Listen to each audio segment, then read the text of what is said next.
नमस्कार, आपका स्वागत है साइकोलॉजी चैनल में। लास्ट टाइम हम बात कर रहे थे टाइप्स ऑफ रिसर्चेस की, जिसमें हमने मौलिक शोध और अनुप्रयुक्त शोध पर बात करी थी। और आज हम बात करने वाले हैं एक्स पोस्ट फैक्टो रिसर्च पर। तो एक्स पोस्ट फैक्टो एक लैटिन शब्द है जिसका अर्थ है आफ्टर द फैक्ट, यानी कि घटना घटने के बाद। इसका तात्पर्य है कि जब कोई घटना पहले घट चुकी हो तब शोधकर्ता ये जानने की कोशिश करता है कि ये घटना क्यों घटी, कौन से ऐसे कारण या परिस्थितियां इसके पीछे जिम्मेवार थी। इस प्रकार के अनुसंधान में शोधकर्ता किसी भी चीज़ को नियंत्रित नहीं कर सकता या उसमें मैनिपुलेशन, हस्तक्षेप या बदलाव नहीं कर सकता, बल्कि वो केवल अवलोकन यानी कि ऑब्जर्वेशन और विश्लेषण अर्थात एनालिसिस के माध्यम से ये समझने का प्रयास करता है कि अतीत में कौन से ऐसे कारण थे जिनकी वजह से ये घटना घटित हुई, या कौन से ऐसे कारण थे जिसका प्रभाव यहाँ पर पड़ा, या किन कारणों ने इस घटना पर प्रभाव डाला। उदाहरण के लिए अगर आप समझें तो यदि कुछ बच्चे पढ़ाई में अच्छे हैं और कुछ कमज़ोर, तो शोधकर्ता ये जानने की कोशिश करता है कि ऐसा क्यों है। क्या पारिवारिक माहौल, माता पिता की शिक्षा या आत्मविश्वास इसका कारण है। इसमें शोधकर्ता स्वतंत्र चर पर नियंत्रण नहीं करता, क्योंकि जो घटना है वो पहले घट चुकी है और उसे बदला नहीं जा सकता। ये शोध विभिन्न व्यक्तियों या समूहों के बीच व्यवहार या स्थिति में पाए जाने वाले अंतर के कारणों को जानने की कोशिश करता है। अगर इसकी विशेषताओं की बात की जाए तो सबसे पहली विशेषता इसकी ये है कि इस प्रकार के अनुसंधान में जो घटना या स्थिति घट चुकी होती है उसका अध्ययन किया जाता है। शोधकर्ता केवल उसके प्रभावों या परिणामों को देखकर पीछे जाकर उसके संभावित कारणों का पता लगाता है। उदाहरण के लिए, यदि किसी व्यक्ति में पहले से डिप्रेशन है तो अब शोधकर्ता ये खोजने की कोशिश करेगा कि इसके पीछे के कारण क्या हो सकते हैं।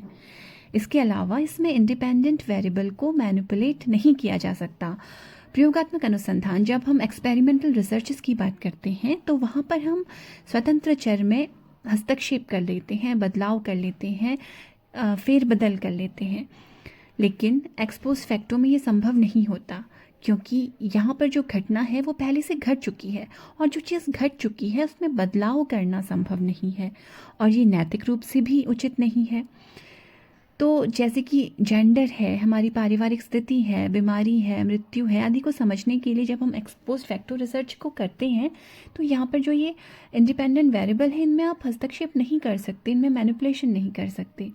इसके अलावा ये कारण परिणाम संबंध, effect cause relationship, cause and effect relationship को खोजने की कोशिश करता है।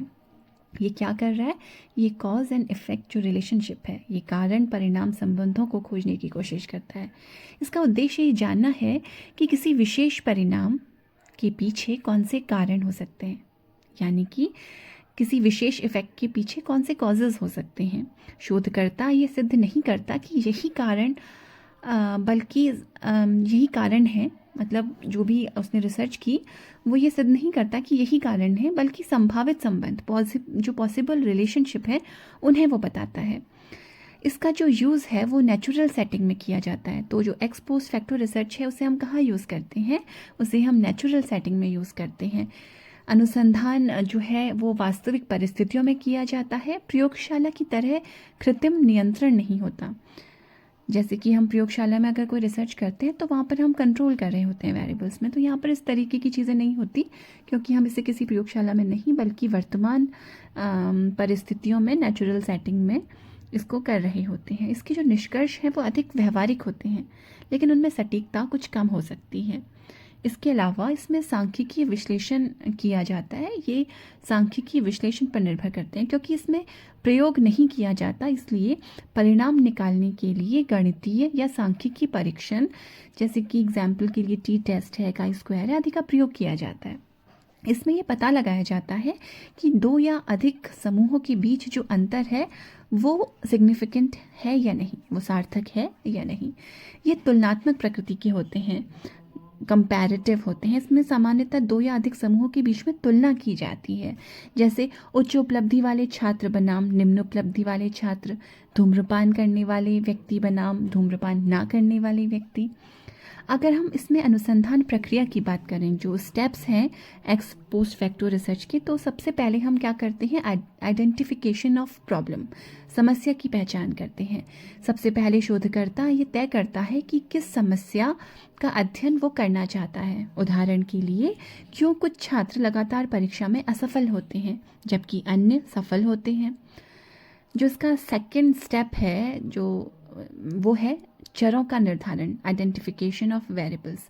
इसमें दो प्रकार के चर होते हैं, इंडिपेंडेंट और डिपेंडेंट। जैसे कि हमारा पारिवारिक वातावरण है, माता पिता की शिक्षा है, हमारा जेंडर है। और यहाँ पर जो इंडिपेंडेंट वेरिएबल, इनमें आप मैनिपुलेशन नहीं कर सकते, आप किसी के जेंडर को चेंज नहीं कर सकते, उसमें हस्तक्षेप नहीं कर सकते, माता पिता की शिक्षा को नहीं बदल सकते, पारिवारिक वातावरण को नहीं बदल सकते। तो इसमें क्या होता है, इसमें हस्तक्षेप नहीं होता है स्वतंत्र चर में। इसके अलावा डिपेंडेंट वेरिएबल यहाँ पर होते हैं, जैसे कि एग्जाम्पल के लिए शैक्षणिक उपलब्धि है किसी की या मानसिक स्वास्थ्य है। तो क्या कर रहे हैं, सेकंड स्टेप में हम आइडेंटिफिकेशन ऑफ वेरिएबल कर रहे हैं। इसके अलावा जो थर्ड स्टेप होता है, उसमें हम समूहों का चयन करते हैं, सिलेक्शन ऑफ ग्रुप्स। शोधकर्ता पहले से मौजूद समूह चुनता है, जैसे उच्च अंक वाले छात्र और कम अंक वाले छात्र, तो अलग अलग ग्रुप बनाएगा। जैसे हमने पहले एग्जाम्पल में समझा, धूम्रपान करने वाले और ना करने वाले व्यक्ति। तो आपने क्या करना होता है, सिलेक्शन करना होता है ग्रुप्स का। इसके अलावा यहाँ पर फिर हम करते हैं डेटा कलेक्शन। डेटा कलेक्शन हम लोग क्वेश्चनायर्स है, इंटरव्यू है, जो स्कूल रिकॉर्ड्स हैं, रिपोर्ट्स हैं, उनके माध्यम से लेते हैं। कभी कभी पुराने अभिलेख का भी उपयोग किया जाता है। इसके अलावा फिर इसके बाद जो इसका फिफ्थ स्टेप आता है, उसमें हम स्टैटिस्टिकल एनालिसिस करते हैं। समूहों की तुलना करने के लिए हम T test, chi square, ANOVA आदि का प्रयोग करते हैं। इसमें ये पता लगाया जाता है कि क्या किसी चर का प्रभाव दूसरे चर पर पड़ रहा है या नहीं। इसके अलावा जो सिक्स्थ स्टेप है, उसमें हम व्याख्या और निष्कर्ष करते हैं, यानी कि जो हमारा रिजल्ट आया उसका इंटरप्रिटेशन, और लास्ट में फिर हम कंक्लूजन उसका देते हैं। आंकड़ों के विश्लेषण से निकलने वाले निष्कर्षों की व्याख्या की जाती है। शोधकर्ता ये नहीं कहता कि ये कारण है, बल्कि ये कहता है कि ये कारण प्रभाव डाल सकते हैं। यानी कि आप सटीकता के साथ ये नहीं कह सकते कि यही कारण हो सकते हैं, लेकिन आप उसके संभावित कारणों को बता सकते हैं कि हाँ, ये कारण हो सकते हैं जिन्होंने इस घटना के पीछे अपना प्रभाव डाला है। जैसे मान लीजिए आप डिप्रेशन का भी अध्ययन कर रहे हैं, तो आप जब आपने पूरी स्टडी कर ली तो आप ये कहेंगे कि ये कारण हो सकते हैं जिन्होंने प्रभाव डाला, लेकिन आप सटीकता से ये नहीं कह सकते कि यही कारण है जिन्होंने प्रभाव डाला। उदाहरण की तरीके से अगर आप समझें, तो क्या पारिवारिक वातावरण छात्रों की शैक्षिक उपलब्धि को प्रभावित करता है? दो समूह बनाए, उच्च उपलब्धि वाले और निम्न उपलब्धि वाले छात्र, दोनों के पारिवारिक वातावरण की तुलना करें। उसके बाद देखें कि उच्च उपलब्धि वाले छात्रों का पारिवारिक वातावरण अधिक सहयोगी था और जो निम्न उपलब्धि वाले छात्र हैं उनका नहीं था। मतलब ये एग्जाम्पल के लिए मैं आपसे कह रही हूँ। इससे पता चलता है कि पारिवारिक वातावरण संभावित कारण हो सकते हैं बच्चे की उपलब्धि, शैक्षणिक उपलब्धि को प्रभावित करने के पीछे। या फिर अगर आप ये कह रहे हैं कि क्या धूम्रपान करने वाले लोगों में फेफड़ों की बीमारी का खतरा अधिक होता है, तो इसमें दो समूह, धूम्रपान करने वाले और ना करने वाले लोग, दोनों की स्वास्थ्य स्थिति की तुलना की। यदि धूम्रपान करने वालों में बीमारी अधिक पाई गई तो ये एक संभावित कारण माना जा सकता है। एक्स पोस्ट फैक्टो के अगर हम लाभ या एडवांटेज की बात करें, तो यहाँ प्रयोग करना असंभव या अनैतिक हो, जहाँ पर प्रयोग करना असंभव या अनैतिक हो वहाँ पर ये उपयोगी होता है। जैसे बच्चे पर हिंसा का प्रभाव, धूम्रपान या नशे का प्रभाव, इन्हें हम प्रयोगशाला में नहीं कर सकते, तो एक्स पोस्ट फैक्टो के माध्यम से हम इन्हें सुरक्षित और नैतिक तरीके से इन रिसर्चेस को कर सकते हैं।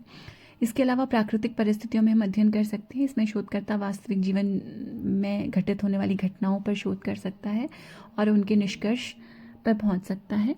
अभिलेखीय डेटा का उपयोग किया जा सकता है, जो पुराने रिपोर्ट्स हैं, रिकॉर्ड्स हैं, उनसे डेटा लेकर के अध्ययन किया जा सकता है, जो समय और पैसों की जो लागत है उन दोनों को कम करता है। इसके अलावा विभिन्न क्षेत्रों में उपयोगी है, शिक्षा, मनोविज्ञान, समाजशास्त्र, स्वास्थ्य आदि हर जगह पे एक्स पोस्ट फैक्टो रिसर्चेस की जा सकती हैं।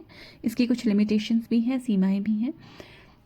जो कारण परिणाम संबंध की हम बात कर रहे थे वो निश्चित नहीं होते, क्योंकि स्वतंत्र चर पर नियंत्रण नहीं होता, इसलिए केवल संभावित संबंध ही बताया जा सकता है, सिद्ध नहीं किया जा सकता कि ऐसा ही है। अन्य छिपे का जो कारण है, जैसे कोई तीसरा कारण परिणाम को प्रभावित कर सकता है, तो उसे पहचानना कठिन हो जाता है। डेटा की जो सटीकता है, एक्यूरेसी है, उस पर थोड़ा प्रभाव डाल सकता है, क्योंकि अधिकतर डेटा पुराने रिकॉर्ड या प्रश्नावली से मिलता है, तो उसमें त्रुटि की संभावना अधिक हो सकती है। कभी कभी पूर्वाग्रह की संभावना होती है, प्रतिभागी पुरानी घटनाओं को याद करते समय गलत जानकारी भी दे सकते हैं। तो ये एक्सपोज्ड फैक्टो है।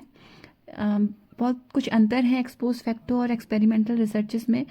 समय का अंतर है। जो एक्सपोज्ड फैक्टो है वो घटना के बाद किया जाता है, एक्सपेरिमेंटल घटना से पहले किया जाता है। नियंत्रण की बात करें तो एक्सपोज्ड फैक्टो में हम वेरिएबल्स पर नियंत्रण नहीं करते, लेकिन एक्सपेरिमेंटल रिसर्च में हम पूरा नियंत्रण करते हैं। अगर स्वतंत्र चर की बात करें तो मैनिपुलेशन इंडिपेंडेंट वेरिएबल में नहीं किया जाता एक्सपोज्ड फैक्टो में, जबकि एक्सपेरिमेंटल रिसर्च में मैनिपुलेशन किया जाता है। एक्सपोज्ड फैक्टो का उद्देश्य कारणों की खोज करना है, जबकि एक्सपेरिमेंटल रिसर्च कारण परिणाम को सिद्ध करता है। अगर हम स्थान की बात करें तो ये प्राकृतिक परिस्थितियों में नेचुरल सेटिंग में किया जाता है, जबकि जो एक्सपेरिमेंटल रिसर्चेस हैं वो प्रयोगशाला में ही की जाती हैं।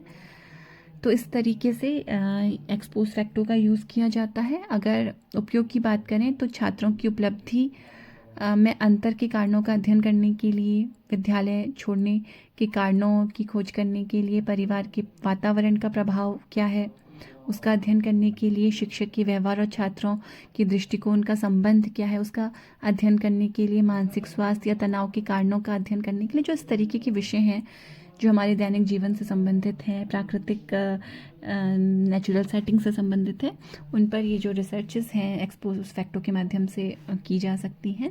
एक्सपोज्ड फैक्टो रिसर्च एक ऐसी टेक्निक है जिसमें घटना घटने के बाद उसके कारणों की खोज की जाती है। इसमें स्वतंत्र चर को नहीं बदला जाता, बल्कि शोधकर्ता उसके प्रभावों का विश्लेषण करता है।